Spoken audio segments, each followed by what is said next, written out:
Hello there, welcome back to United Monologue. I'm here again to talk about Manchester United, and for once we get to talk about a win.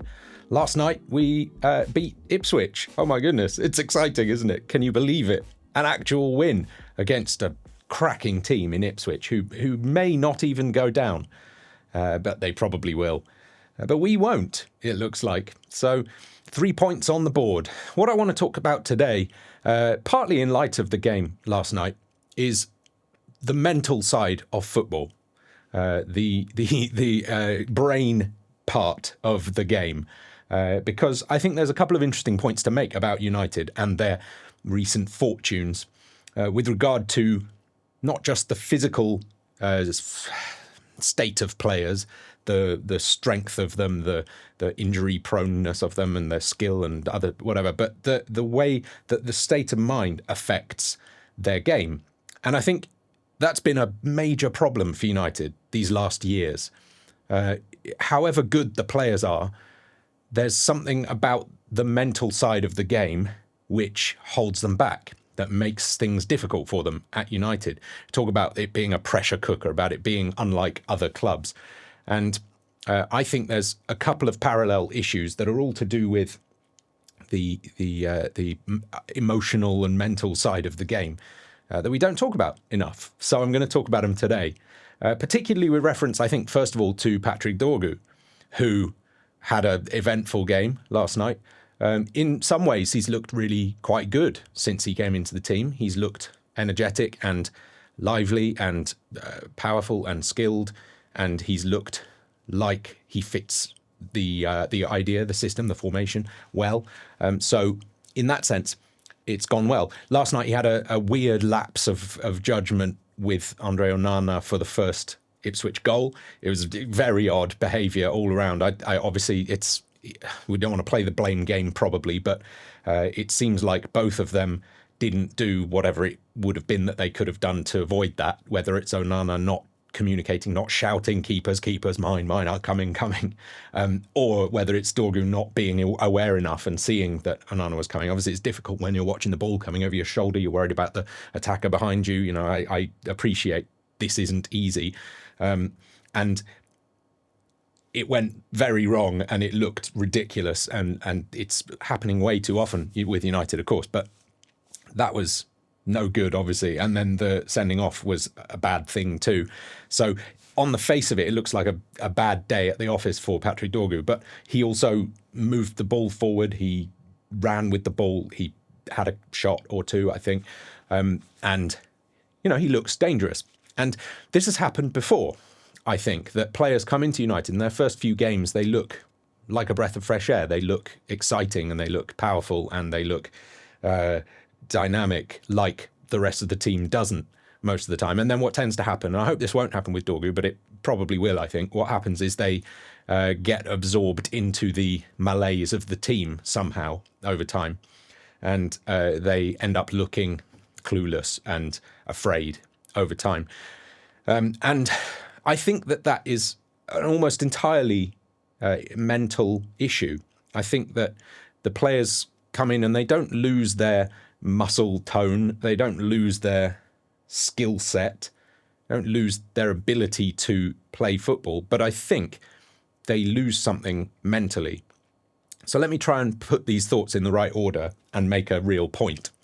I don't know if you've ever done a sport like darts or archery, or like if you've shot a rifle on a range or something and you've really got that moment of breathe. I'm aiming, I've got an objective and it's very fine movements. And if I press the wrong, you know, if I get tense, I will miss by a mile, you know. So there's all kinds of issues in sports where you just have to be absolutely calm. And only if you're absolutely calm can you make the incredibly fine, perfect movements that you need to make to succeed. And I'm sure it's true in a lot of other areas. I was just thinking about like surgery. If you're a surgeon, you must be capable of working with very fine dexterity without the yips, basically. What I'm talking about is the yips. We talk about golfers a lot getting the yips, and when you're putting for the championship and there's a $500,000 on the line or whatever, you can imagine people go shit and get their sort of muscles a bit tense, and suddenly they can't do the most basic things that they have been doing their entire career. Now, you wouldn't think that that would be quite the same in a sport like football, which is a lot of big, broad movements and fast pace and continuous action. But I think at the very top level, there's an enormous amount of that refined motor skills stuff that is guided by and that is contingent on mental calmness. And if you can't keep yourself absolutely centered and cool, you lose that top 0.1% refinement of muscle movement, fine motor skill that allows you to be completely excellent. I think it's why we see players who take penalties in training and score every single one, miss penalties in the World Cup final shootout, because they are under so much intense pressure that they aren't calm and centered in the way that they would normally want to be.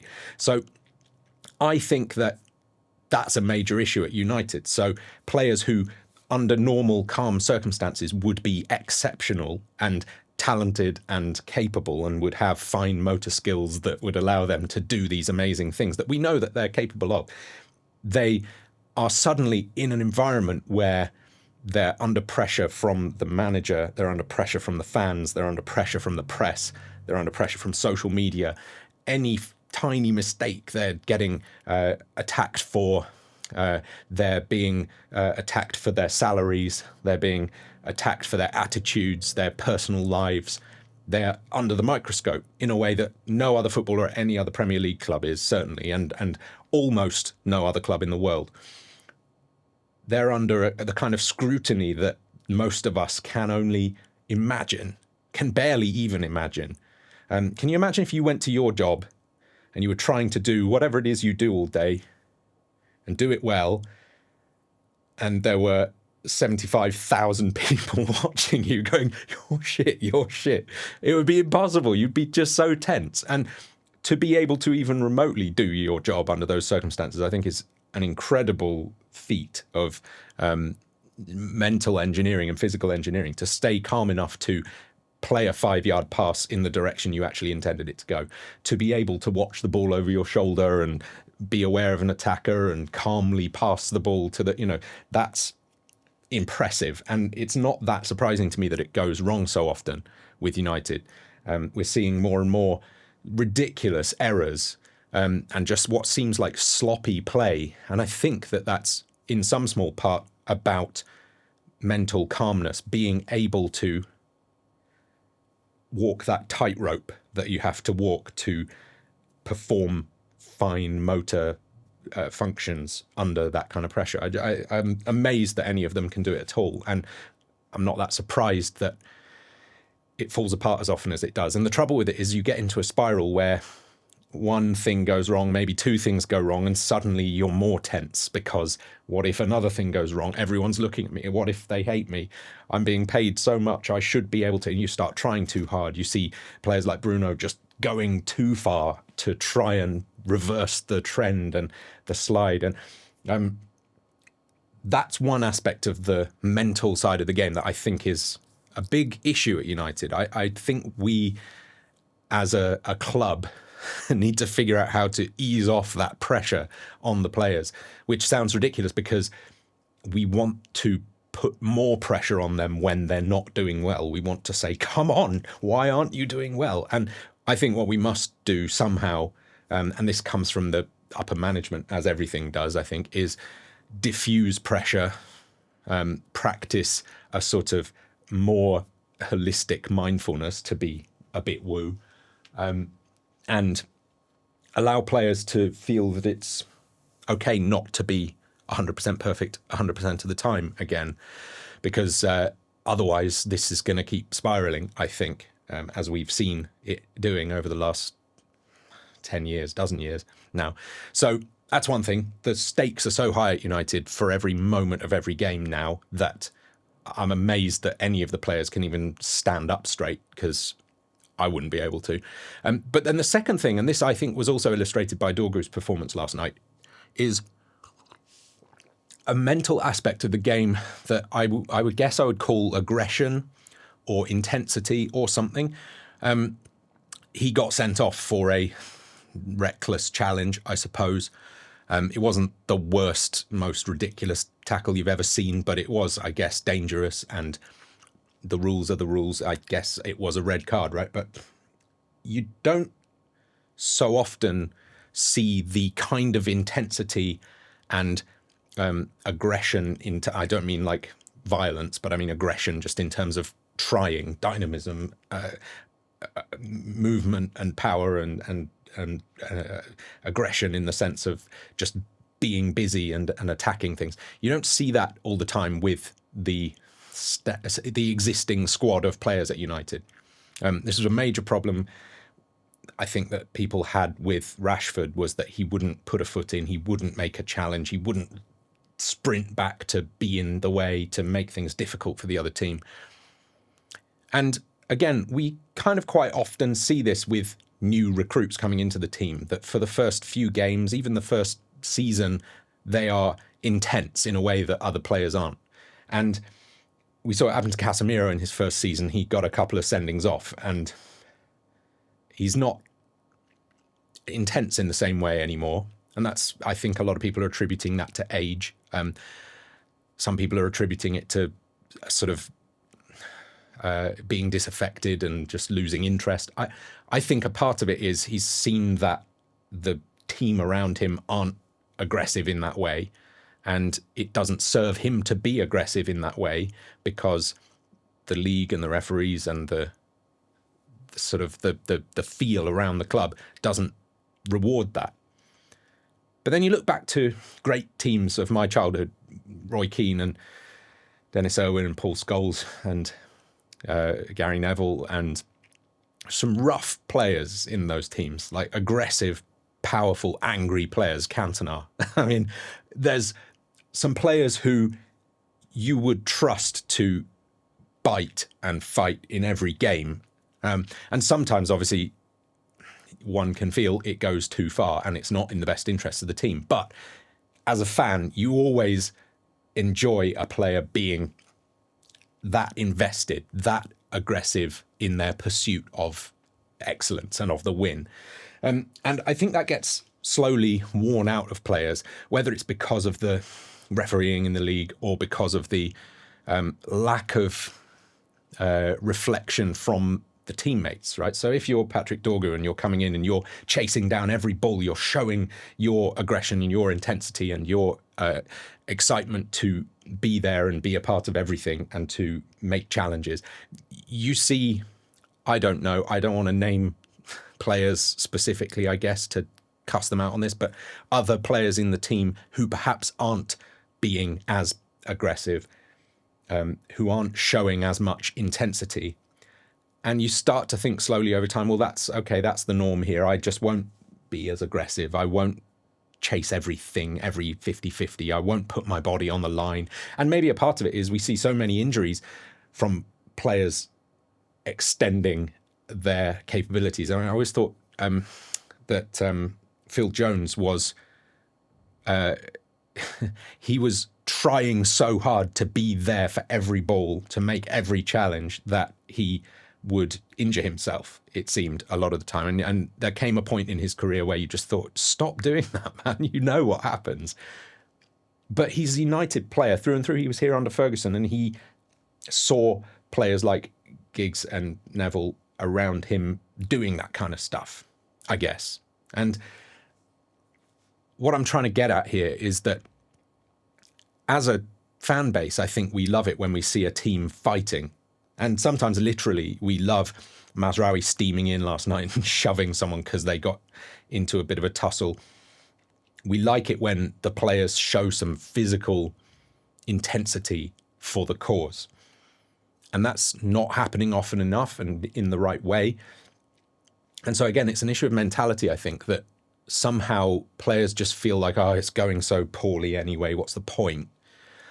Or they feel that they aren't rewarded or incentivized to be aggressive in that way, or they just can't be bothered, or they're not fit enough, or whatever it is. But I think the team needs way more of what, again, I said a few weeks ago, I wish players would be like Bruno in so many ways.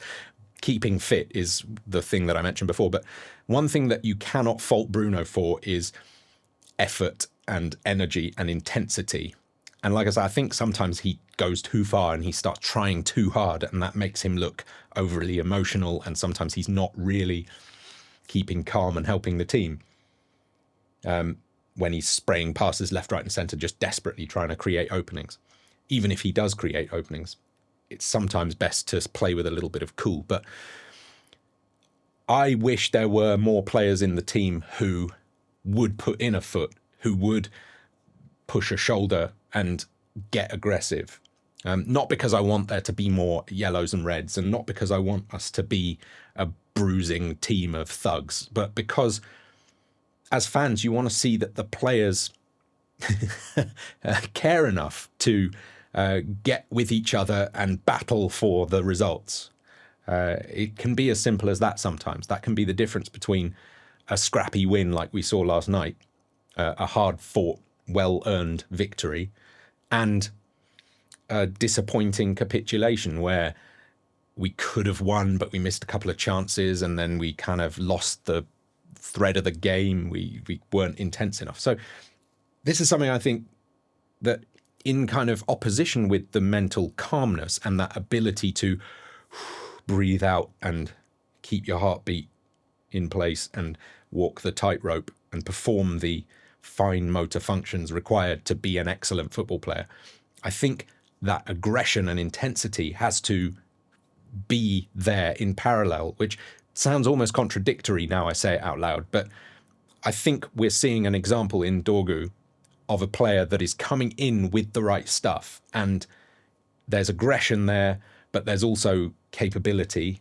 and if he can avoid mistakes like he made early in the game, and if he can harness his aggression without making the kinds of mistakes that lead to red cards like happened yesterday, we're going to see a positive influence on the team. And the thing I sort of assume is that if you've got one player like that in a team or in a squad of 25, you slowly see that seep out of that player and they become part of the wash, you know. But if you get one player like that and you get two or three more players like that, and the captain in Bruno reinforces that kind of intensity, and the club find a way to reduce stress and pressure in the players so that they can feel less tense about their work, so that they can do the best they can without in imminent fear all the time.